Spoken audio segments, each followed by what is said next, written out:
How's it going, everyone? Welcome to Rads. This is a new season. 23-24 season is nearly among us. But what definitely is among us, I said that correctly this time, is pre-season. Players are back in pre-season training. Pre-season friendlies are going to be happening. How many times can I say pre-season in one go? I did a pretty good job, I think. But there's plenty of transfer news. Unfortunately, hasn't actually been any transfers in or out just yet, but there's plenty of rumours still. Quite a lot of new ones have happened since I last did one of these videos. So yeah, and that was actually the last video I uploaded because I've been away for a little while, as you've seen. And during that time, we hit 5,000 subscribers. I'd like to thank you all for that because it's pretty mental to me that we've hit that milestone. When I started this channel in 2019 now, I could never have envisioned us ever getting to that milestone. But we don't stop there. 6k is the next goal, so please continue to support and like and comment and subscribe, all that stuff. Plenty of match vlogs and reactions will be coming when the season gets going. One next week actually for Notts County away. I know it's a long away day, isn't it, just across the River Trent. Will we see any new players?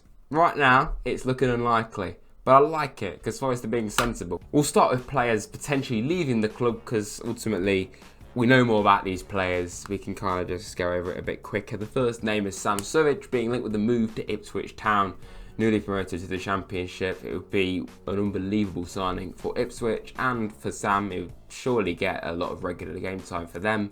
I'm sure they'll be in search of a striker, trying to strengthen their new Championship squad. In my opinion, Sam can play higher than Ipswich. No disrespect to Ipswich. I'll be doing my Championship predictions when that league gets going. Thankfully, we're not in that league anymore. Another player a lot lower down than Sam Surridge is Dale Taylor, a really great, young, exciting forward that we've got in our youth academy. Was on loan at Burton Albion last year, did great for them. A Northern Ireland international already. He's being rumoured to be going out on loan. No one to in particular, but probably to League One, maybe even bottom end Championship. Could be excellent for Dale Taylor. Another rumour to the Championship is Emmanuel Dennis. He's being linked with Leeds. I think that would be a great bit of business. A rumour that I have mentioned in the past is Jonathan Panzo potentially going to Rangers. That does appear to be getting closer as time goes on. We'll probably get around about £2.5 million for him as well. Didn't really work out. Good young player. I think Scotland could probably do him pretty good. Richard Larrea is being linked with the move back to Toronto permanently, of course. Didn't really work out for him. Don't really know if it was ever going to work out for him. Didn't really suit the English game potentially. Did well when I saw him play for Canada at the World Cup, but other than that, I don't think he's going to really get even close to our squad, so probably just best that he moves on. Another rumour that I'm seeing is Gustavo Scarpa being linked with Besiktas. I do not want to see Scarpa leaving. He's had quite a tough start to his time at Forest, so personal matters, good and bad, and also just being not fully fit seemingly, getting injured. It's all added up, and I just think it's made his time quite tough to start his life at Forest. But I love the vibe that he gives off, and he's quite clearly a talented player. So I would like to see Scarpa get another proper chance, another proper pre-season under his belt. Looking at the Forest squad, what actually does need to be improved in it? Of course, Yella is the starting 11. Just in my opinion, if you don't agree with it, if you feel that bloody Josh Bowler should be starting at right wing, I'd be pretty concerned if you think that. But if you think that, then that's just your opinion. Black is just the players that can also play in that position, and blue, you've got certain players that can play in multiple areas of the pitch. So Bianco can play at centre back and right back, Williams at left back as well, etc. If that was the starting 11 going into the opening day of the season, assuming that we'd put Hennessy to first choice and then Toffolo or Richards, or probably Williams actually, to first choice left back. Besides goalkeeper, I'd be pretty happy with that. However, we do need to strengthen the depths of this squad more than anything. So midfield, more than anything in terms of the depths of the midfield, needs to be improved. Probably a centre back, because Cook and Panzo are probably going to leave the club, and Mbiso as well. There is an argument to say that we could get away without signing a left back to replace Lodi, because like I say, Richards is now back out of the dead. Toffolo was a decent option. Williams can comfortably play there. It could allow Julian Biancon to get more game time. I actually wouldn't mind if that was the case, but at the same time, can we fully trust Richards? Can we fully trust Toffolo? We haven't seen Richards. Toffolo did have a couple of moments where he looked a little bit shaky. So I do still think a left back is needed, if we're being brutal. And definitely on the wings, we need at least one winger, in my opinion, just to strengthen the sides. I know we don't really play with wingers. It's kind of like a weird formation that Forest play, like 2 number 10s in ways. But yeah, just someone that can play out wide, essentially, that can drift into the middle, however you want to play it. What I definitely know is we need another striker, because Tyro's fantastic. Chris Wood, he's not going to be leaving, is he? You know, just paid a lot of money for him. He's not going to be leaving, so we do need another striker.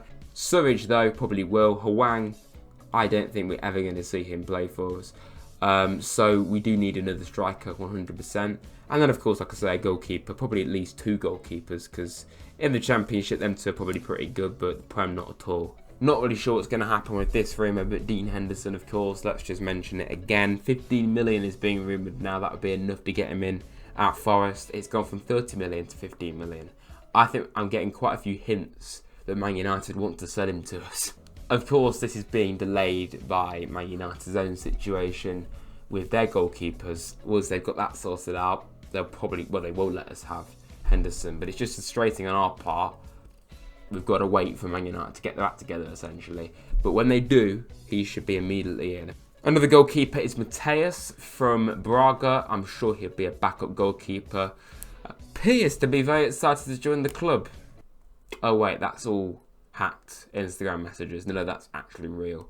So yeah, that I don't know whether he has any clue that he's even being linked to Forest, because it may be a load of nonsense. But I hope it isn't, because I think that would be a good backup goalkeeper. Played nearly 300 times for Braga in the Portuguese league. Kept 16 clean sheets last season. Came 4th in the division last year.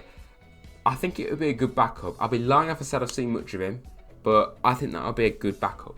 For sure, it'd be certainly better than Hennessy and Hallback. Looking at left back, and really this player, we're looking at left wing as well, Ryan Sessegnon. This is being reported quite recently, more in depth. We have been linked with him a few weeks ago as well, not quite as strongly. 56 appearances for Spurs in 4 seasons isn't a lot, which says a lot. He's not been playing much at all for them. Loaned out to Hoffenheim a few years ago and has had his injury issues, which is not ideal, especially with our injury record last year. So that's not ideal, but he's a good, young, versatile, quick footballer. And if anyone can get the best of a young player, it is Steve Cooper. He's literally worked with England's youth setup, and the amount of young players that he's brought through, you know, Danilo, for instance, is a classic one. The way he's been developing him, Brennan. You know, Yates is still in that kind of bracket.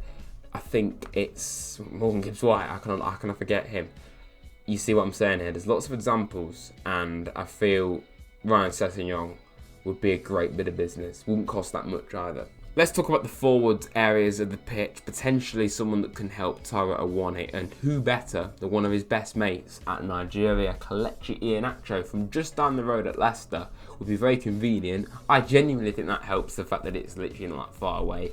It would probably encourage him to want to come to us more. Would only cost 8 million for a player that scored over 50 goals for Leicester in over 200 games for Leicester. Yes, he's been relegated, but overall, that was a Leicester squad that really shouldn't have been relegated, and he was one of the few players that did actually show a little bit of promise in a poor season. But overall, his career, he's had a good career, and he's still only 26. So, had is totally the wrong word to use when you're talking about Kelechi Iheanacho. He's still got a long time in him, and he'll bond incredibly well with Taiwo. So, I'd honestly really like to see that happen. The only issue, though, I must point this out, and this is the same with any African player that we've got or will sign, is AFCON. If they have qualified for AFCON, it is an issue, because in January we could lose them for like 3 or 4 games potentially. So that means both our strikers would be gone and would have to rely on Wood potentially, or Surridge if he was to stay. Yes, we could probably be a bit clever and play Morgan and Johnson as strikers, but it's not ideal. You want to have a striker that's there all the time if fit. Another forward though is Callum Hudson-Odoi. Played last season on loan at Bayer Leverkusen from Chelsea. Didn't do that much in Germany, but I do think that experience of playing abroad will help him. Has played for the England senior team briefly, and of course he has actually played under Steve Cooper before for England's youth setup. Only 22 years of age, can play on both sides, would cost around about £12 million. I'd take it. I really would. He's a player that's kind of dropped off a little bit. But again, young player, if anyone can get the best out of him, I'm firmly in favour of it being Steve Cooper. Milan and Fulham are interested in this player, but we seem to be quite firmly in favour of signing him. Let's just see if it does happen though. Another player that we're being linked with is Kerem Aktürkoğlu. Kerem Aktürkoğlu. Aktürkoğlu. I think that's how you say it. That screen's really bright, isn't it? It's really bright. There we go. Galatasaray winger. He is Turkish, if the name didn't give it away. He's played all of his career in Turkey. It's a big step up to come from Turkey to the Premier League. But by the looks of him, he does look like quite a good player. Played 119 times for Galatasaray. Played a lot of games the last 2 seasons for them in particular. 9 goals, 12 assists last season. I don't really like to just reel off a load of stats and say, hey, look at this player, he looks quite good. But in this guy's case, I've never seen him play, so I don't really know what to say about him. But based on the stats, does look quite interesting. Can play on both sides, just like Hudson-Odoi, 24 years of age. No idea how likely this is to happen, but it is being reported. Let's move to the back of the pitch though and look at Kostanios. That's not how you say it. Mavropanos. 12 million would be the fee to get this guy in the door. I mentioned him in the last edition of this video, but he has actually still been getting linked with us since. So I feel like I ought to mention it again. Centre back, I think it would be a great option. Ex-Arsenal, of course. Stuttgart the last few seasons and has done very well for them. So I'd take that one. Greek international. Yeah, I'd like to see that one happen. That is pretty much it, honestly. There's so many players I could talk about when it comes to Rumours In. But they're just the ones that caught my eye. So if you have seen any that you really feel like I should have mentioned, put them in the comments below. If they're still being rumoured by this time next week, then they'll be in this time next week's video. So stay tuned for that. And yes, I'll see you soon, everyone. Hope you've enjoyed this. Plenty of stuff coming up on the channel as the summer goes on and as pre-season goes on. And yeah, thanks for watching. Up the Rads.